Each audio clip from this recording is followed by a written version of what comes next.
얼굴에 아름다움이 있듯이 우리 언어에도 아름다운 말이 있습니다. 음식에 맛이 있는 것처럼 말에도 맛있는 언어가 있습니다. 우주 만물에는 조화가 있듯이 우리 말에도 조화가 있습니다. 분노를 일으키고 절망을 주는 말이 있는가 하면 또 희망을 주고 용기를 주는 말이 있습니다. 우리는 사랑과 위로가 있는 정직한 말을 많이 사용해야 합니다. 요즘 사회의 가장 큰 위기가 뭔 줄 압니까? 말이 신뢰를 잃고 있습니다. 너무 거짓말이 많습니다. 거짓된 정보 또 가짜 뉴스가 판을 칩니다.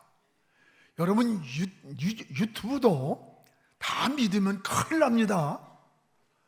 거짓된 일들, 말은 그 사람의 인격을 말합니다. 언어라고 하는 것은 그 사람 속에 있는 마음의 표현입니다. 그래서 마음에 있는 것이 입으로 나오는 것을 언어가 됩니다. 여러분 잘 아는 마크 트웨인이 쓴 책에 보면 당신 늘 진실한 말을 한다면 당신은 아무것도 기억하지 않아도 된다라고 했어요. 그렇습니다. 자기가 언제 어디서 누구에게 무슨 말을 했는지 기억해내려고 스트레스를 받으면서 고민할 필요가 없다는 말입니다. 왜냐하면 진실이라고 하는 것은 언제나 같은 말을 하기 때문입니다. 그러나 거짓을 말하면 그것을 기억하려고 스트레스를 받는 거예요. 내용이 틀려지기 때문에 그렇습니다. 여러분, 이 시대의 문제는 정의, 공정, 평등과 같은 소중한 가치를 무너뜨리는 게 뭐냐? 거짓말이라고 합니다. 여러분은 어떤 말을 많이 사용하며 삽니까? 우리의 작은 혀가 행복을 만들기도 하고 또는 불행을 만들기도 합니다. 여러분, 말은 약이 될 수도 있지만 때로는 독이 되기도 하는 거예요. 혀가 사람을 살리기도 하지만 죽이기도 합니다. 엄청난 위력이 있는 이 혀를 우리는 하루에도 수없이 생각 없이 움직이며 살아가고 있습니다. 그래서 솔로몬은 말이 얼마나 중요한지를 이렇게 말씀합니다. 잠언 18장 21절에 죽고 사는 것이 혀에 달렸나니 혀를 쓰기 좋아하는 자는 혀의 열매를 먹으리라. 자기가 하는 혀에서 나오는 말을 열매로 먹는다는 거예요. 여러분, 좋은 열매를 원하면 좋은 말을 사용해야 합니다. 잠언 12장 18절에도 칼로 찌르는 것 같이 함부로 말하는 자가 있거니와 또 지혜로운 자의 혀는 양약과 같다 그랬습니다. 말로 인한 상처가 가장 크다는 뜻입니다. 말은 칼보다 무서운 지체가 됩니다. 여러분, 칼에 찔린 상처는 다시 꿰매면 치료가 돼요. 그러나 이 말로 인한 상처는 오래오래 되어도 지워지지 않고 아물지 않을 때가 참 많습니다. 부부간에도, 부모와 자식 간에도, 또 성도 간에도, 친구 간에도 이 말에 의한 상처가 가장 많다는 것을 우리가 알아야 돼요. 그래서 사람이 30초 동안 이 내뱉는 말이 여러분 가슴 속에서 30년 동안 지워지지 않고 남을 때가 있다는 겁니다. 이토록 말이 중요한 거예요. 이 혀는 아주 작은 지체입니다. 그러나 엄청난 힘이 있고 능력이 있고 위력이 있는 거예요. 말은 생명력을 가지고 있기 때문에 그렇습니다. 그래서 말은 맛을 내는 소금과 같다 그랬어요. 골로새서 4장 6절에 보면 너희 말을 항상 은혜 가운데서 소금으로 맛을 냄과 같이 하라. 그리하면 각 사람에게 마땅히 대답할 것을 알리라. 항상 은혜 가운데 소금으로 음식에 맛을 내는 것처럼 말하라는 거예요. 오늘 말씀에 야고보는 혀가 얼마나 중요한 지체인가를 잘 말씀해 주고 있습니다. 그리고 사람이 말에 실수가 없으면 그것은 온전한 사람이라고 했습니다. 사람의 많은 허물 가운데 저나 여러분이나 말로 인한 실수가 가장 많다고 생각되지 않습니까? 거울 앞에서 자신의 모습을 보는 것처럼 우리는 말씀을 통해서 우리의 혀가 얼마나 무서운 지체인가를 깨달으면서 더 성숙한 신앙, 더 성숙한 인격으로 다듬어지기를 주의 이름으로 축복을 합니다. 무엇보다도 야고보는 우리 혀의 위력을 세 가지로 비유를 했습니다. 그 하나는 배를 움직이는 작은 키로 비유를 했습니다. 오늘 본문 4절을 우리 함께 보겠습니다. 또 배를 보라, 그렇게 크고 광풍에 밀려가는 것들을 지극히 작은 키로서 사공의 뜻대로 운행을 하나니. 배를 보라는 거예요. 어디에선가 광풍이 일어날 때 그 배가 가는 방향과 파도를 이길 수 있는 것은 그 안에 작은 키를 어떻게 움직이느냐에 따라서 방향을 잡는 것처럼 우리의 혀도 작은 지체이지만 우리 자신을 제어하고 우리 삶의 방향을 이끌어 간다는 거예요. 여러분, 잘못된 혀의 지체가 때로는 인격을 파괴시키고 인생을 불행으로 침몰시킬 수 있다는 경고를 하고 있는 거예요. 또 하나는 이 혀가 온 세상을 태우는 불과 같다는 거예요. 오늘 5절 6절에 보면 보라, 작은 불이 얼마나 많은 나무를 태우는가.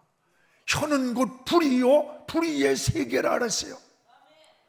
여러분, 작은 불씨가 온 세상을 태우는 것 같이 우리의 혀도 작은 지체인데 온 삶을 망가뜨리고 더럽히고 인생을 불사르기도 한다는 겁니다. 그래서 솔로몬은 잠언 21장 23절에 입과 혀를 지키는 자는 자기의 영혼을 환난에서 보존하느니라 했어요. 입과 혀를 지킨다는 게 뭐예요? 말 조심하는 겁니다. 그러면 자기 영혼을 환난에서 보존을 할 수가 있다는 거예요. 혀를 조심해야 한다는 말입니다. 또 하나는 야고보는 우리의 혀를 길들일 수 없는 지체라고 했습니다. 오늘 본문의 7절을 같이 봅시다. 여러 종류의 짐승과 새와 벌레와 바다의 생물은 다 사람이 길들일 수 있고 길들여져 왔거니와. 이게 무슨 말이에요? 짐승이나 벌레나 하물며 물고기까지 길들여지지 않는 생명체가 없습니다. 우리가 때로는 가끔 TV에 호랑이나 사자 같은 맹수들이 어린아이와 함께 노는 모습을 봅니다. 여러분, 어린아이가 사자의 목덜미를 끌어안고 사자 등에 타기도 합니다. 모두가 조련사에 의해서 그 맹수가 길들여졌기 때문입니다. 그런데 유일하게 길들일 수 없는 지체가 있다는 거예요. 그게 뭐냐? 사람의 혀라는 겁니다. 그래서 오늘 8절에 사람의 혀는 어떤 사람도 길들일 수 없는 쉬지 아니하는 악이요, 그 혀에서 나오는 것이 죽이는 독이 가득한 것이 혀라는 거예요. 혀는 엄청난 위력을 가지고 있습니다. 혀는 잘 사용하면 나도 살고 다른 사람도 살리는 거예요. 반면에 잘못 사용하면 나도 망하고 다른 사람도 죽이는 독과 같은 겁니다. 오늘 여러분의 혀는 어떻게 사용합니까? 남에게 희망을 주고 용기를 주고 위로를 주는 그런 혀입니까?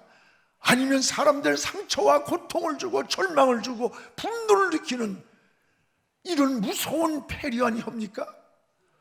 오늘 여러분의 혀가 생명을 살리는 혀가 되기를 주님의 이름으로 축복을 합니다. 오늘 야고보는 우리의 신앙을 이중성으로 세 가지를 지적합니다. 야고보는 우리 신앙의 이중성, 이 이중성이 있다는 거예요. 그게 세 가지로 오늘 본문에서 지적을 합니다. 하나는 한 입에서 어떻게 찬송과 저주가 한 입에서 나오느냐, 모순성을 지적하는 거예요. 오늘 9절에 보면 이것으로 우리가 주 아버지를 찬송하고 또 이것으로 하나님을 향한 형상대로 지음받은 사람을 저주하나니, 10절에 보면 한 입에서 찬송과 저주가 나오는도다. 내 형제들아, 이것이 마땅하지 아니하니라. 어떻게 한 입에서 저주와 찬송이 나올 수 있어요? 없다고 하는 탄식입니다.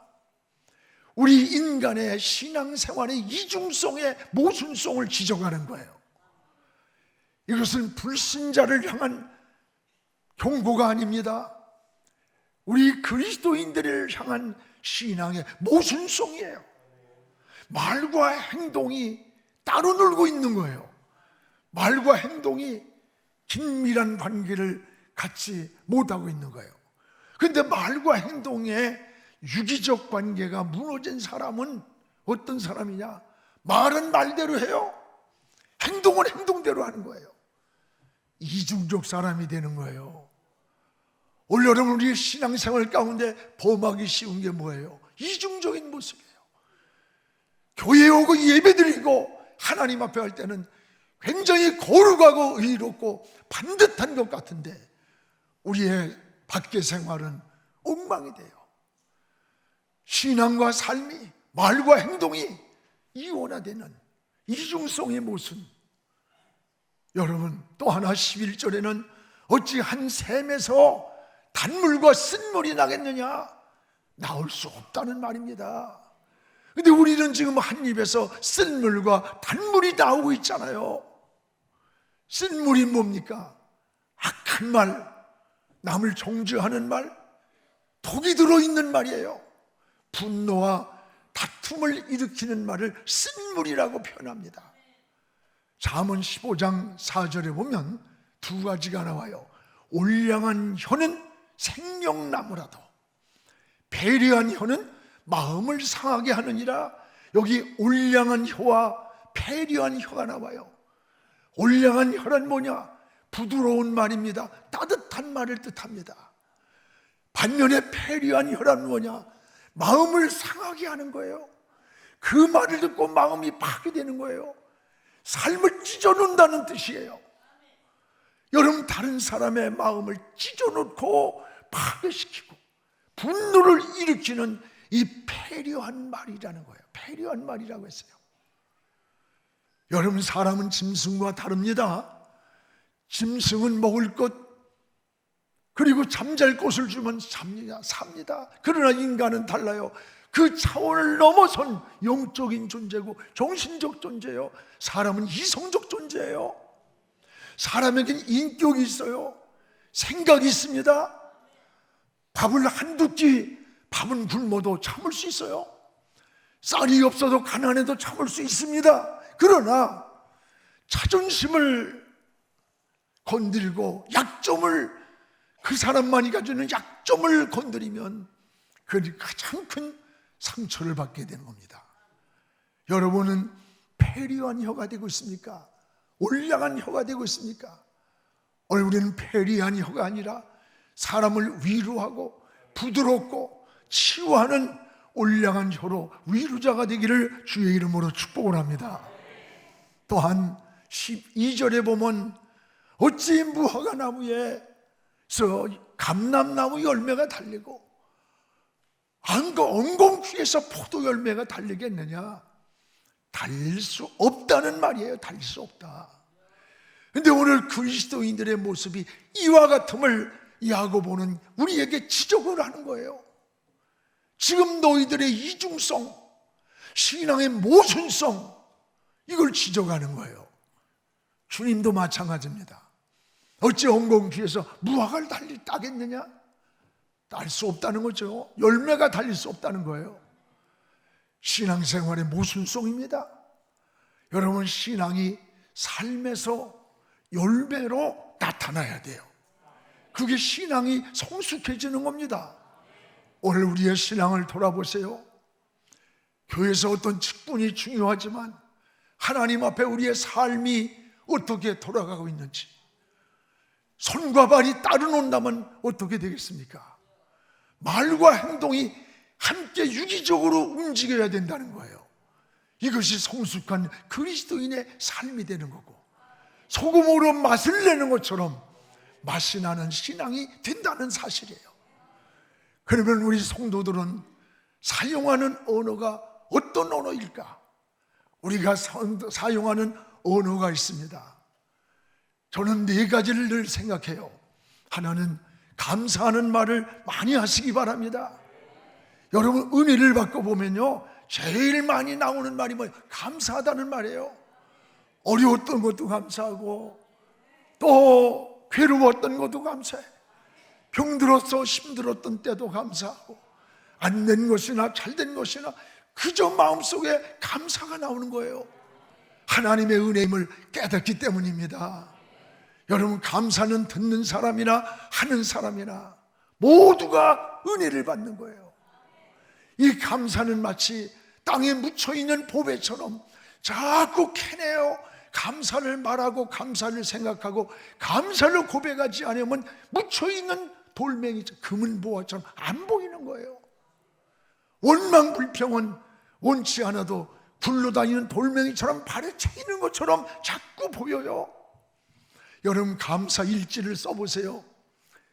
전에도 한번 얘기했지만 우리 손녀애가 우리 집에 왔을 때 얘기하지 않았어요? 서연이한테 너 감사에 대한 글을 써봐라. 그럼 내가 10개를 쓰면 10,000원씩을 주겠다. 그런데 1시간을 끙끙거리면서도 3개를 못 써요. 그래서 너 한번 생각해봐. 너 엄마 아빠 있니? 아유, 엄마 아빠 미국에 있잖아요. 엄마 아빠가 계신 걸 감사해요. 너 하나님 믿니? 안 믿지. 하나님 믿는 거 감사해요. 너 옆에 누가 있지? 할아버지가 옆에 있는 거 감사해요. 사는 것 같은 것인데 자꾸 하다 보니까 하루 이틀 한 달이 되는 동안에 10분 20분 안에 20개 30개씩 감사를 쓰는 거예요. 그리고 모든 걸 기도를 시키니까 이 어린 꼬마가 식탁에서 감사야 감사, 그냥 감사야. 놀랬어요. 여러분, 감사의 일지를 쓰세요. 자기가 감사를 말하세요. 나도 모르게 감사가 자꾸 나오는 거예요. 여러분, 감사하는 사람의 마음에는 원수마귀가 절대로 틈을 타지 못합니다. 기도도 최상의 기도가 뭔 줄 알아요? 감사로 드리는 기도를 하나님이 영화롭게 하신다. 하나님을 감사를 많이 고백하시기를 주님의 이름으로 축복을 합니다. 또 하나는 덕을 세우는 말을 많이 하려고 해야 돼요. 에베소 4장 29절에 무릇 더러운 말은 너희 입 밖에도 말하지 말아라. 오직 덕을 세우는데 소용되는 대로 선한 말을 해서 듣는 자들에게 은혜를 끼치게 하라. 따라합시다. 듣는 자들에게 은혜를 끼치게 하라. 그렇습니다. 듣는 사람이 감동을 받고 낙심했던 사람이 용기를 얻고 여러분 절망했던 사람이 힘을 얻고 이게 뭐예요? 은혜를 끼치는 말이에요. 용기를 주고 상처가 치유되고 오늘 우리는 은혜를 끼치는 말을 해야 되는 것입니다. 오늘 우리의 신앙생활이 그런 거예요. 분노했던 마음이 평온한 마음으로 바뀌는 거예요. 이게 은혜를 끼치는 거예요. 이런 말이 영향력 있는 말이라고 합니다. 또 하나는 긍정적인 말을 많이 사용하시기 바랍니다. 인생을 바꾸기는 어려워도 생각을 바꾸기는 쉽다고 합니다. 운명을 바꾸기는 어려워도 마을을 바꾸기는 쉽습니다. 마을이 바뀔 때 생각이 바뀌고 운명이 바뀝니다. 우리 마을에는 각인력이 있습니다. 하나님이 이 세상을 창조할 때 말씀 한마디로 되라 되라 하는 대로 그대로 된 거예요. 이게 말씀의 능력이요 권세예요. 오늘 우리는 누구의 자녀입니까? 하나님의 자녀예요. 하나님의 자녀이기 때문에 우리에게는 마을의 권세를 주신 거예요. 마을에는 각인력 끄는 힘이 있는 거예요. 자신이 하는 말이 뇌의 입력이 된답니다. 뇌는 생각을 움직이고 생각은 행동을 움직인다는 거예요. 언어가 바뀔 때에 행동의 변화가 나타납니다.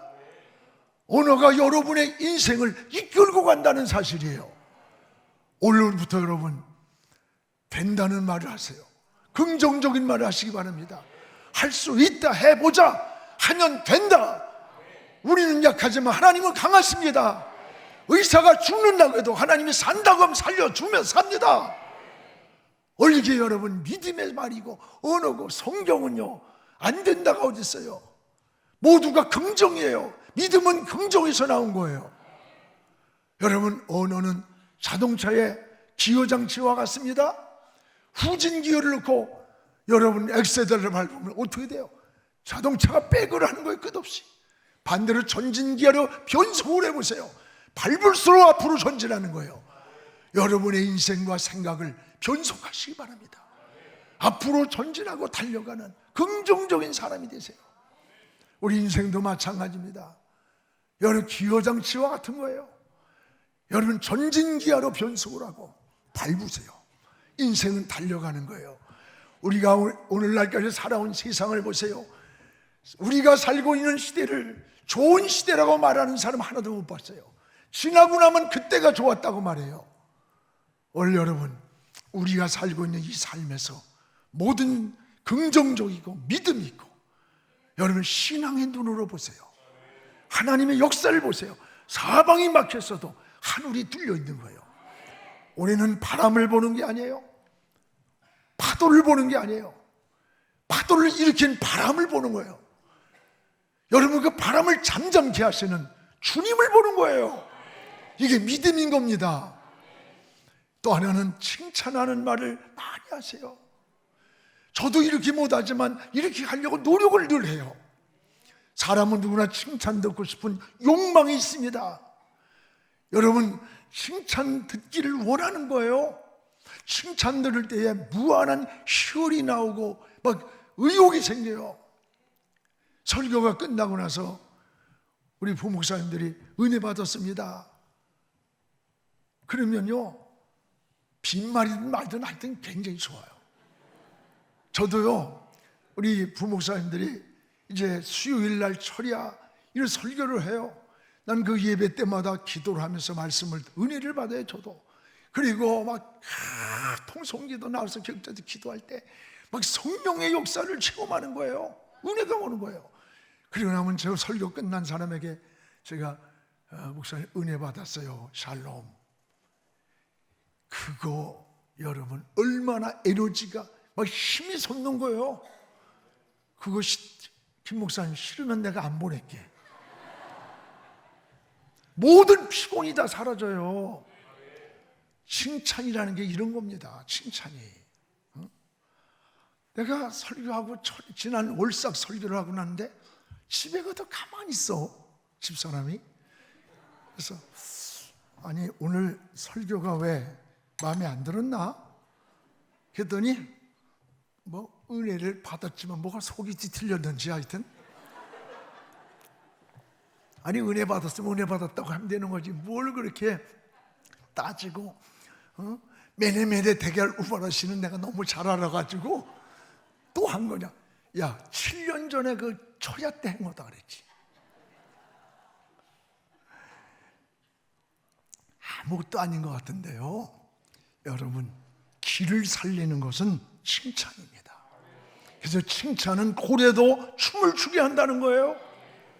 누구나 누구를 만나든지 여러분 그 사람에게는 장점 단점이 있어요. 그 장점을 먼저 말해보세요. 칭찬해보세요. 여러분 굉장히 기쁘고 좋아지고 대화가 풀리고 어딜 가나 여러분이 사랑을 받는 사람, 대우받는 사람이 되는 거예요. 사람은 누구나 장점, 단점 없는 사람 어디 있어요?